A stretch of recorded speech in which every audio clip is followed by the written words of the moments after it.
All right. One. Okay. There it is. We're back. We're here. We're live. It's Wednesday, ladies and gents. Let's get this show on the road. Yeah. Shut up and sit down. The Business Bros Podcast was created for you.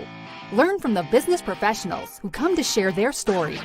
Find out what's working in business and social media, what's hot and what's not, straight from the mouths of successful entrepreneurs out there doing the real work. And now, welcome to another episode of Business Bros.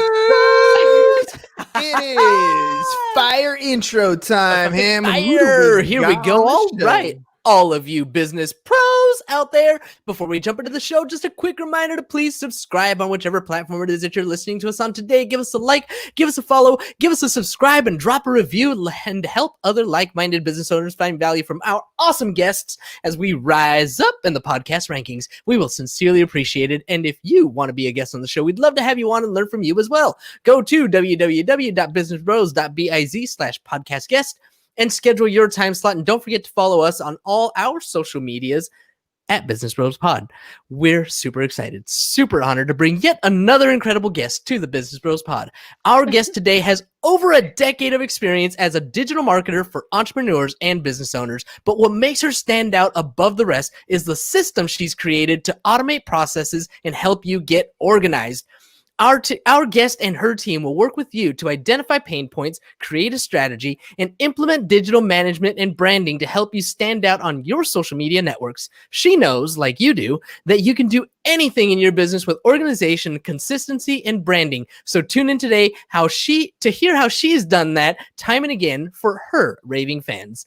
Joining us today from BCA Digital, welcome to the show, Brittany Guy.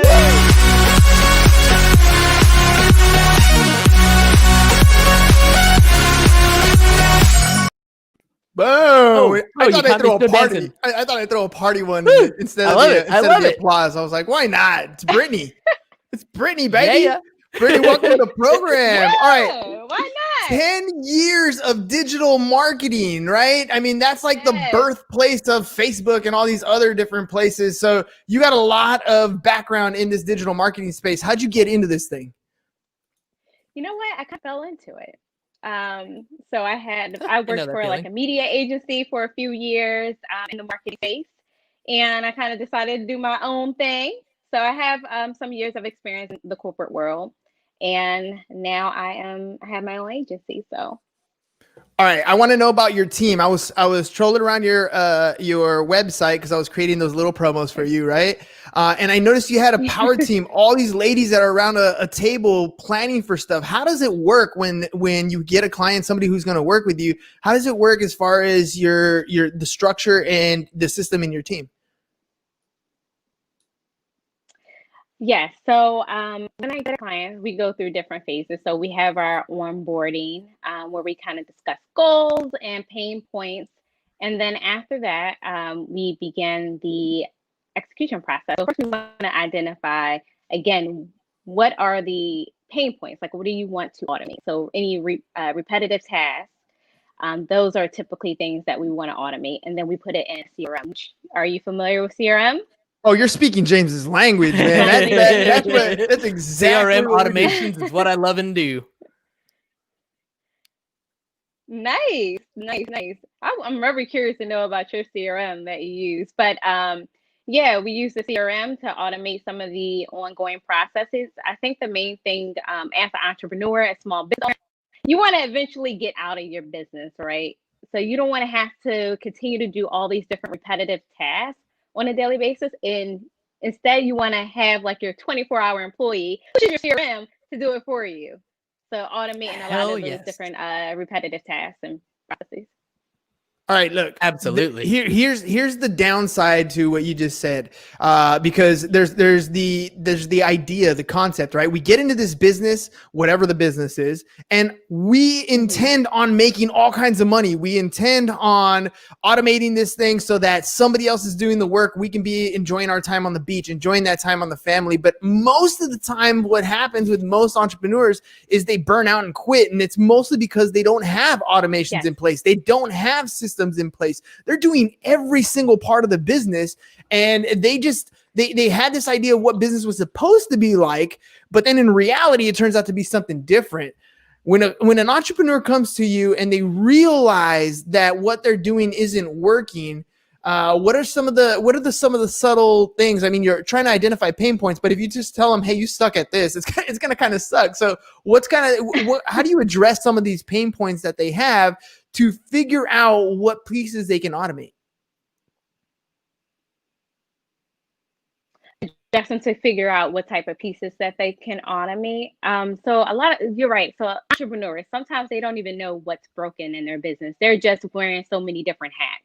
As an entrepreneur, you're everything, right? Your accounting, your finance, your HR, your everything, your business, your operations. So you may not know exactly what those pain points. Maybe it's something that you know you're struggling with, but you don't really know what it is completely, right? And what's broken.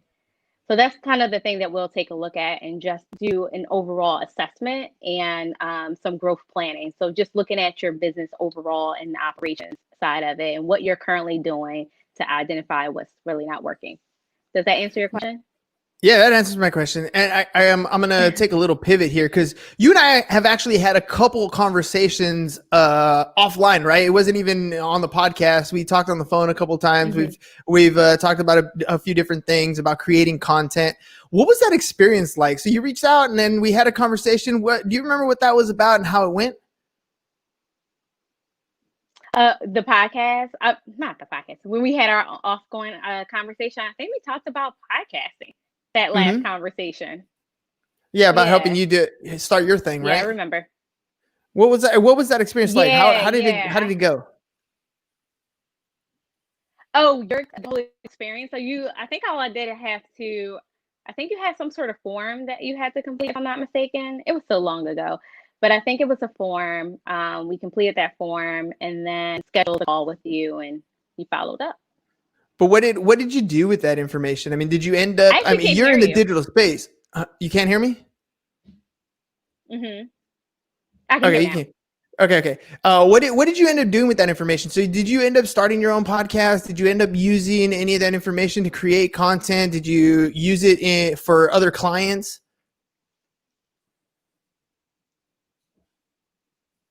You're breaking up and I don't know if it's my earphones. So let me go ahead and unplug. All right, let's try that. All right, go ahead and. All right, sound change, but that's okay. Can you hear me now? Yes, I can hear you.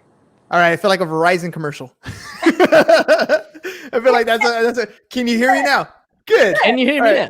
Okay. So I kind of wanted to know what you ended up doing after we had a conversation. You talked about creating your own podcast, creating your own brand. Did you end up doing anything with that information? Did you use it in any way? Did you start your own podcast? Did you take that information, talk to clients about it? How did it go? Yeah, as far as our conversation, so I already had a podcast. So I did a few episodes it's called The Business Brew. It's on Apple Podcasts. Mm-hmm. But what I took from you is you mentioned it was a platform.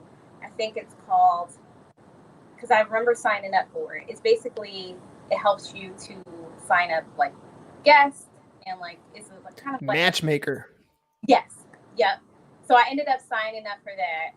And I connected with one person and, but at the time it just wasn't the right time to get on a call, as far as doing the podcast. But yes, I did take the information that you gave me about Matchmaker, and I did sign up. So what are you doing now as far as creating the digital brand for people? What does someone need in order to create a strong digital brand? I mean, for us, all we did was we're like, okay, we're going to do this. And we just kind of hit the ground running and started doing whatever we thought would work and kind of just trial and error and figuring it out. Now we give different pieces of advice because we've been down that road. You got 10 years of experience. If somebody comes to you and is like, look, I need to start developing my brand. I need to start showing people who I am so they can recognize me, so they can generate more leads, so they can generate more referrals. How do you get them started?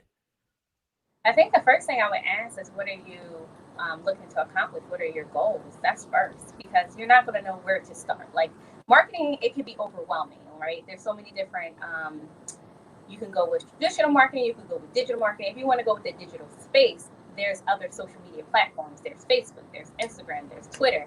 What makes sense for your particular business? What industry are you in? What audience are you looking to target? Once we know all those different things in your targeted audience, then I can recommend the best platform. And then at that point, we can look at, branding your business on Instagram. So if it is Instagram, then the first thing we want to do is optimization. So profile optimization, and then just kind of go from there and trying to just looking at like what type of feeling do you want to create for your audience. So once you know who your audience is, what feeling do you want to create for them? And that's So you come up with colors. You're looking at the colors, and that's all color psychology and what makes sense, So like if you know all those different things, what feeling you want to create first, if you already know your offerings, and either a service or a product. Once you know that, then you're looking at what type of feeling you want to create for you. So speaking of platforms and stuff, I know you have the Instagram that we have posted on here, but then you also have a personal one. So you have one that's working on your own image, on your own brand, but you also have one that's for business. Whereas I personally, I only have the one. Right. When do you distinguish between the two, and why choose the two different versions? Is there like a strategy behind that that you're trying to accomplish between having the multiple profiles? It's a preference. So me personally, I want to separate my business from my personal. Two separate things. For other people, sometimes I would recommend that they turn their personal profile into their business page because one, you already have an audience, you already have a following, so it's easier to grow, especially with Instagram's algorithm and just if you're starting from the ground up, it's hard to kind of like create that. Be authentic, I think, because people are looking for somebody who's authentic. So if you're starting from the ground up, people are not really sure. So it's easier to turn your personal page into your business page. So sometimes I do recommend that, especially if you're a personal brand, like you're a speaker or like you're a motivational speaker or you have podcasts or whatever case. Sometimes it's better just to turn that in. But it's also preference. So me personally, I want to separate the business from the person. Let me ask about the type of content that we're creating, right? Because if I was a female, I could post pictures that would make I would get a lot of likes. That would be pretty easy, right? Or if I wanted to, I could post pictures that would probably get a lot of likes. But I want to make sure that I maintain it, whether it's personal or whether it's business. So I'm mixing things up a little bit right now. I'm posting specific business content, right? I'm posting like quote cards. I'm posting clips from the show. I'm posting those kinds of things. But on the flip side, now I started doing a little bit of Instagram live in the morning, kind of giving my 2 cents and kind of mixing things up. So my grid, and for those of you, who have that Instagram thing, right? You hit on your profile and there's all those, the last 9 posts that you made. My grid doesn't look as clean anymore. There's a mixture of stuff. Is that something that I should be focusing my attention on, or should I just kind of test those other things out and see what starts to work? I feel like it's okay to test things out and experiment. I mean, I do think aesthetic is important, but it's not everything. I've known people who started their Instagram account and within probably a few months, they were able to grow to 100K, 200K. They were able to explode because honestly, I think a big piece of it is not necessarily your aesthetic. I think that's important if you're starting from the ground up, but not everything. I think influencer marketing is more important. So I think it's okay to test out different things. I don't think your grid has to be perfect. It all depends on the message that you're delivering. So if you're a service-based business, if you're delivering something that's valuable, people are going to tune in. I like that. Because and when you're developing your own personal messaging, right? I always ponder on that. I'm like, there are certain things that, I portray a certain type of my lifestyle on my social media feeds, right? Like I'm not the type of person who's going to take pictures of my food. I might take a picture of food and send it to the wife or something like that, right? But I'm not really like the food posting type of individual. I'm not, James is going to post pictures of birds that he sees. I took a picture of a bird today. It just happened to be a big ass vulture that was down the road, right, that I saw. But it's not one that I'm going to post on Instagram, right? Mine tends to be very much business related or mindset and motivation related. And I tend to stick to that. I want to sometimes deviate, right? I've talked to the wife sometimes and I'm like, man, there's sometimes I just want to tell people certain things about their own relationships and the things that I'm seeing in post, but I don't always do that, right? I don't make political statements. I don't go into religious conversations. And even though I'm super interested in relationships and like personal relationships and romantic relationships, like those types of dynamics really, really do intrigue me. I stay away from commenting and posting on those things. Is it a fair assessment to say that I'm sticking to my own brand, or would really identifying what I think and who I am, would that be something that I can draw the line on and gain followers, but also lose followers on? You can lose followers. I think you don't want to create any type of confusion, especially if you are new or if you haven't reached a certain level. I think when you reach a certain status, it don't matter what you post, right? Everybody's going to tune in. It's true. If it stays great, are you going to get some sort of engagement when you reach a certain level?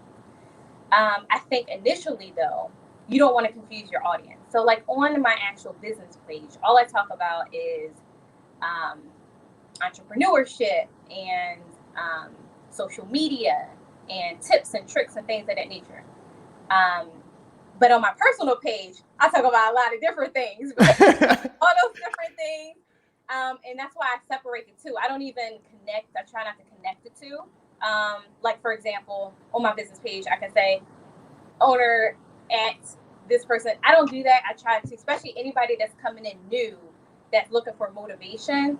I don't want them to have access to my personal page necessarily, because I don't think that's what they're looking for. I have it, and that's why I separated too, because I want to be able to talk about whatever I want to on my personal. So if you in a space where it's like you want to talk about different things, I think that's when it's good to have separate pages.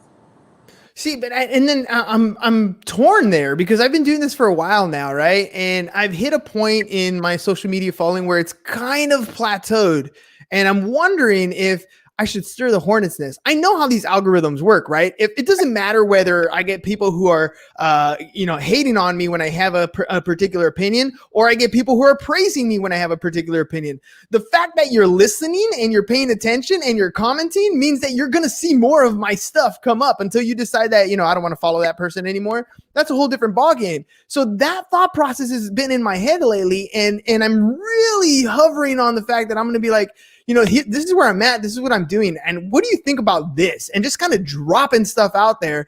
And it might be a little bit different. It might be a little, might hit some people in a certain way that you might not like or whatever.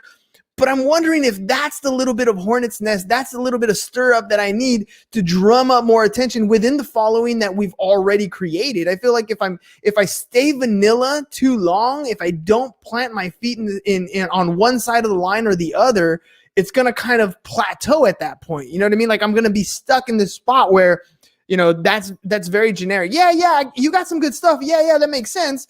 But it's not defining me enough. Does that make sense? Yeah, I mean, you want to come across authentic. So like, you don't want to just post. Sometimes it's okay to post something that, I love. I don't know, if you love Target, if you want to post, people might agree, me too. Like, it just makes it seem like you're real. You do want to be real. But I do know on your podcast, you're real, like, right? Yeah. But realness. So, you ever have anything come up where like you posted something and you just got hate like all the way through? No, not necessarily. People just wouldn't respond. Just scroll right past, wouldn't like it or wouldn't engage in it. I don't tend to have any haters for the most part, but I am a little bit newer than I think you are. I think you're more tenured. So you may have, a larger audience who tunes in and find your page a different way. Because if you're using certain type of hashtags and things of that nature, people can just trickle in. I don't tend to use that on my personal page. I'm quite sure if I really wanted to promote that page, I might get a couple random people popping up and hating. There's haters everywhere. Oh, for sure.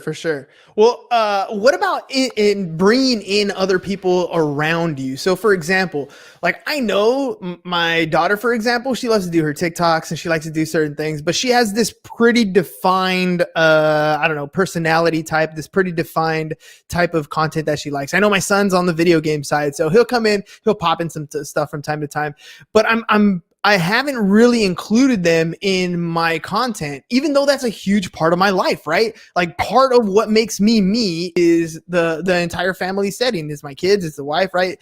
But I haven't really brought them on board. I talk about them from time to time. I share stories about them from time to time, but I don't really bring them into this brand. One is because I'm, I don't know if they're going to want to or not. I'm pretty sure they don't mind. But the other is, I don't know if my audience will accept it or not. And that concept right there, that thought process that I just said right there, where I don't know if, like, I'm wondering if that's the hesitation that I should be getting away from. I don't know if, well, stop judging it yourself prior to even trying it. Go out and give it a shot. Yeah, I think you should. I think there's nothing wrong with that.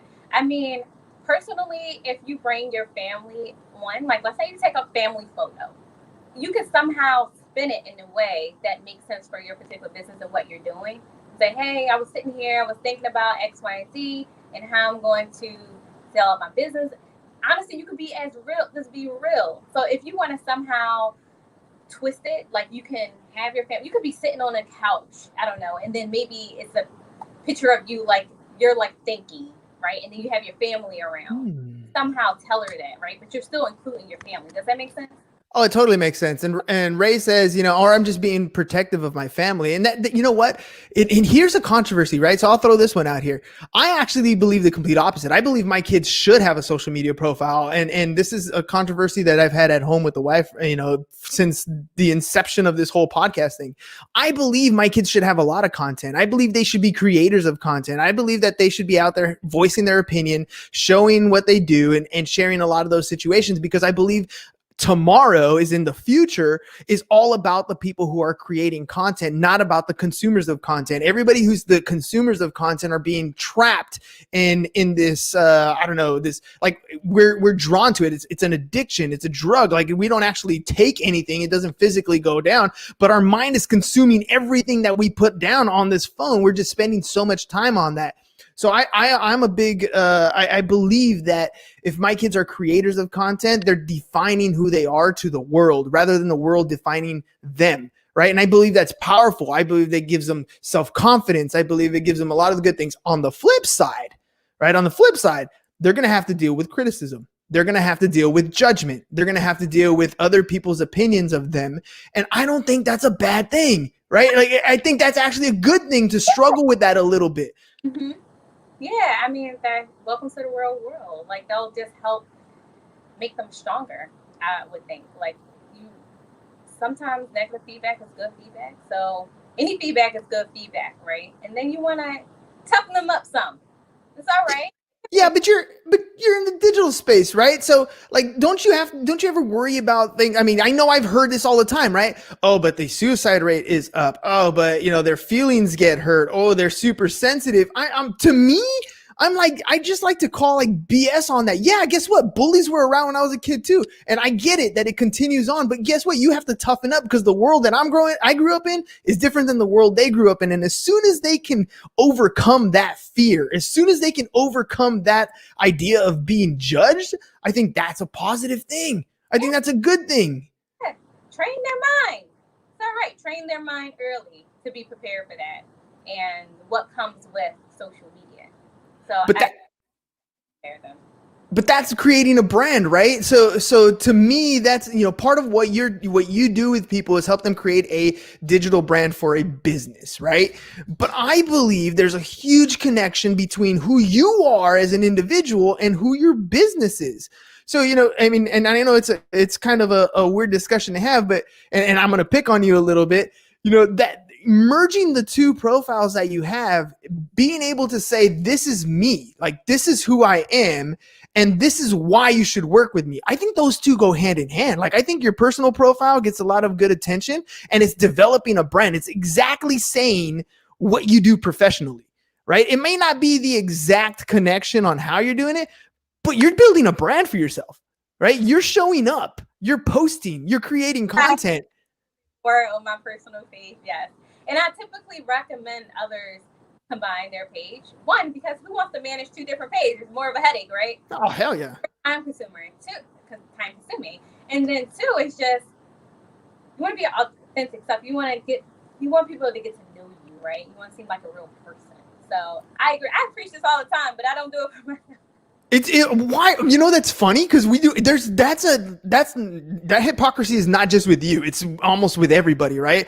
Like we can be the best at one thing, and then we turn around and look in the mirror, and we're not even doing it ourselves, right? You can be the best, I don't know, dietitian, and then all of a sudden you go home and you open up that tub of ice cream. Like, come on, dude! Like the hypocrisy knows no bounds. But that's just Get in my belly!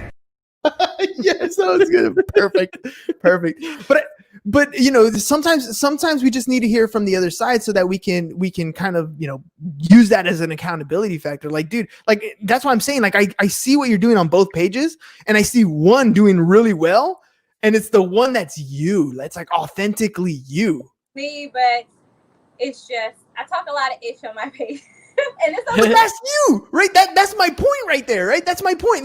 That's what I'm trying to get across to you. I'm saying this to you, and then on the flip side, just like I said, the hypocrisy knows no bounds, right? I'm not doing the same thing. You won't hear me on my profile saying some of the stuff I think. Like James even knows, like, he's an asshole. Like that's how he is sometimes. But that's me. Like that's my personality type, right? How come I'm so afraid or I'm hesitant to put that out there? Because I'm focusing on building this brand. I feel like at the same time, that business bro that we have there almost is like it's a Yui, but it's not really the me. It's the Yui, and it's a brand that I'm putting out there. And I feel like the brand could grow so much more if I was that much more authentic. If I was comfortable with being me and just saying that is who I am.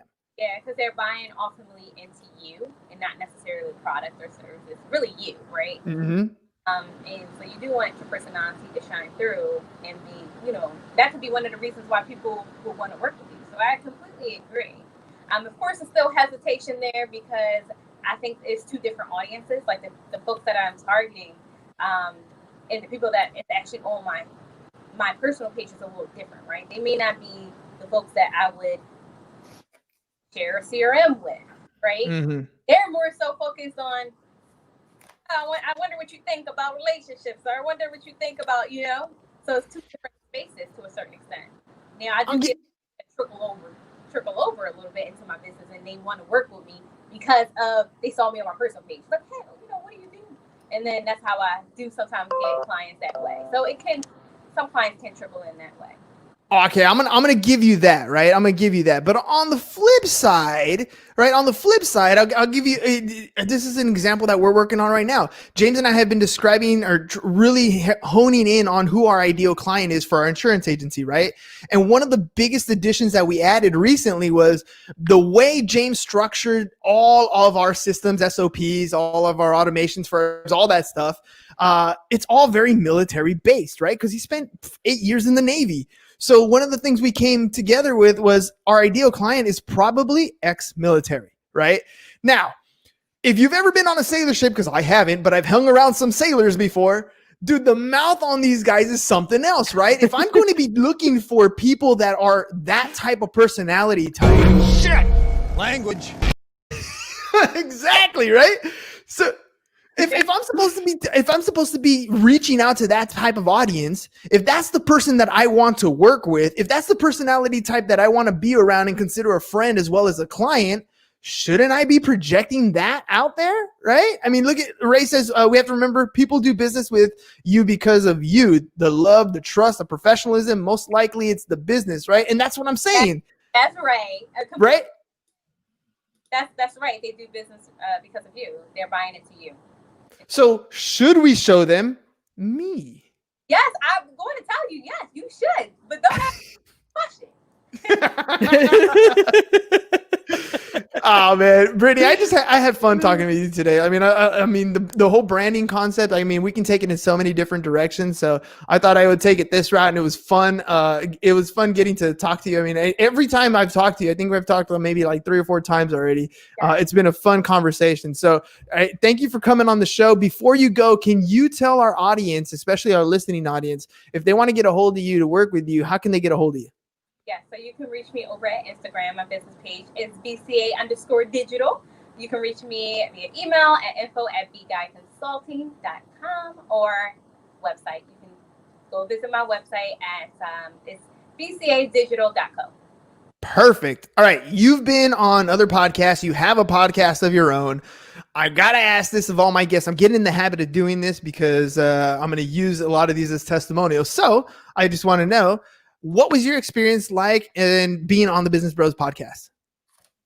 It was great. It was fun. I loved it. It was a great experience. What'd you think of the production value?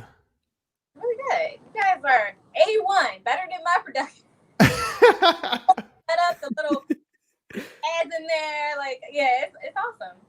Well, that's cool, baby. I mean, you know how it is. You know how it is. Next time you don't care, we're going to do an audit of your page. I'm going to give you some advice. Some sound. Yeah. Probably didn't know about. I'll take it. I'll take it. You know, most people get upset with critiquing. I'll take it. I get critiqued all day long. All right, ladies and gents, thank you very much, Brittany, for being on the show. Appreciate you taking the time. I know it's 7 p.m. over there where you're at, a little later now, 7:30. So thank you for coming on. Ladies and gents, just a reminder, if you want to be a guest on the show, you got to go to businessbros.biz/podcast guest. But there is an 8-week waiting list. So if you would like to cut the line, go to businessbros.biz/last minute. I'll tell you why. First of all, I closed off the entire week of Thanksgiving. That's all of next week. I have 0 guests scheduled. I have 2 weeks in December, 0 guests scheduled.